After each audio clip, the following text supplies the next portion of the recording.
I've come to the conclusion after a lot of detective work that our characters are mentally unstable.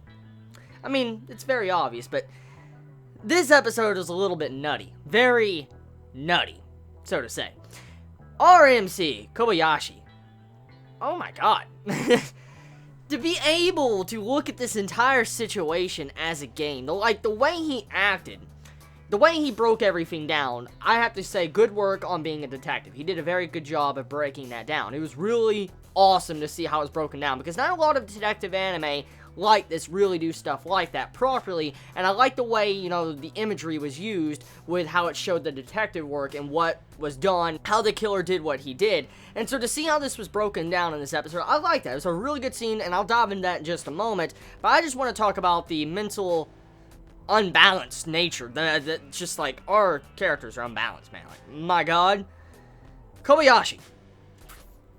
Just sitting there looking at that chair. Okay, the teacher's chair. Let's just talk about the ending first thing.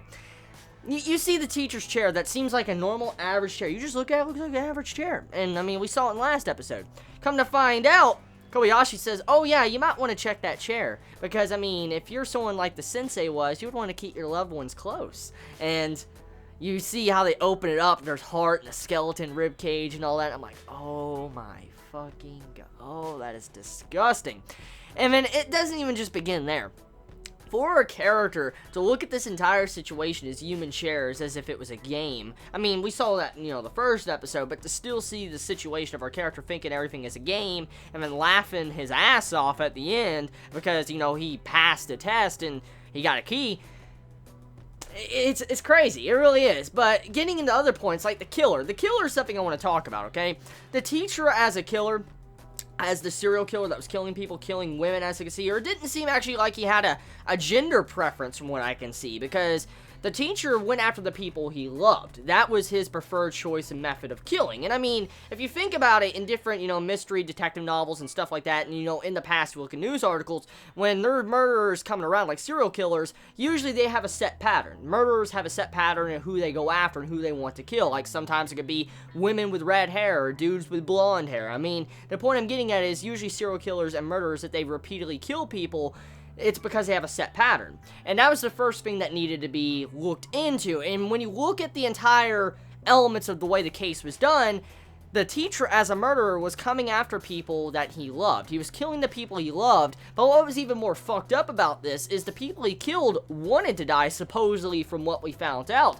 Because one of the students that was in the classroom, that we come to find out was the murderer that killed the teacher and framed Kobayashi, this killer, the student, she was in love with the teacher. And she wanted to be turned into a human chair. She wanted, quotations, wanted. She wanted to be turned into a damn human chair. What the fuck? She wanted to be a human chair. And that, how nutty do you have to want to be turned into a human chair? Like, seriously, if someone was to just walk up to you right now, okay? Let's just say someone walks up to you and talks to you right now and says, hey, I love you a lot. Let me turn you into a human chair. Let me just, you know, cut you up and put you into a chair. I mean, you'd be fine with that, wouldn't you? I mean, come on. It's not bad. I mean, you just die and you turn into a chair.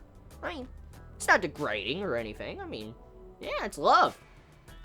I mean, there is some twisted forms of love out there. I know for a fact there is, but still, that's some fucked up shit, dude, to have a character want to be turned into a human chair and then gets jealous, which makes a lot of sense why the sensei died, gets jealous, kills the sensei, and turns him into a form of art like a chair. And to see that, whoa, I mean, I like the series, how it goes into the realm of detective, and it also is willing to show gore, violence, and the gritty nature of stuff like this, of murderers and serial killers. I like how it actually does this. It shows this without really much censors at all. And I respect that quite a bit when it comes to anime nowadays, because usually we get a bunch of fucking censors that censor everything, and you can't see shit. And I'm glad we get to see that in this series, and get to see some really good detective work going on. And this is actually the type of series I like quite a bit. Series that have the psychological tag or genre attached to it. Something that makes me think. Something that makes me look at this situation and think, okay, so why did this person do what this person did? Or what is this person currently thinking? Like, why is this person currently just fucked up in the head? I mean, why is this person doing this? I mean, this is the type of stuff I like. That's one of the main reasons why I liked, you know, that Moe Zombie Girl anime earlier today. Yet to watch it. Go fucking watch it. Oh my god.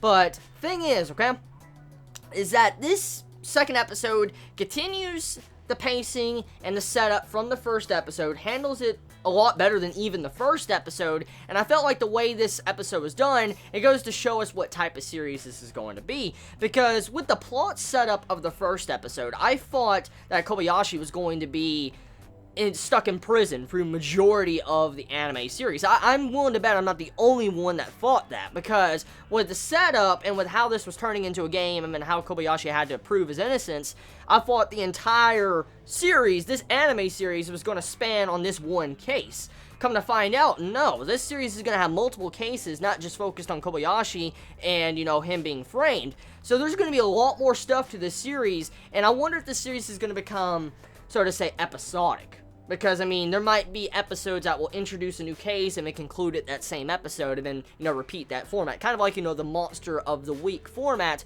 I wonder if Ranpo Kitan is going to do that, or if it's going to keep these cases that all link together and then focus on one main in-game goal of the series. I still believe that that detective dude is a killer, or something's fucked up with him, and I'm willing to bet that Kobayashi is eventually going to do something very twisted also, because the way he acted through these two episodes, he's crazy. He's crazy. Anyone that could do that and put himself into the shoes of a murderer and a serial killer, I mean, if you're a detective, you need to be able to know the thought process. The first thing you need to look into is the thought process of a murderer or serial killer when you're solving a crime like was in these past two episodes. But to do that, if you get really in depth with it, you can become a murderer yourself and corrupt and evil. And I sense something like that might happen to Kobayashi or the detective that, you know, was introduced that's working with Kobayashi now. I wonder.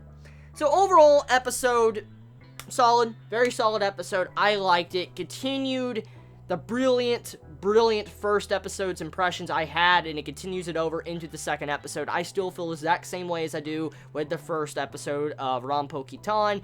A very, very good anime that allow you to theory craft about many different things and allow you to really enjoy the detective genre, because we don't really get much detective anime anymore. So I'm glad to be able to see something like this. So tell me your thoughts in the comments below. You all have a wonderful day or night wherever you live. Please be safe.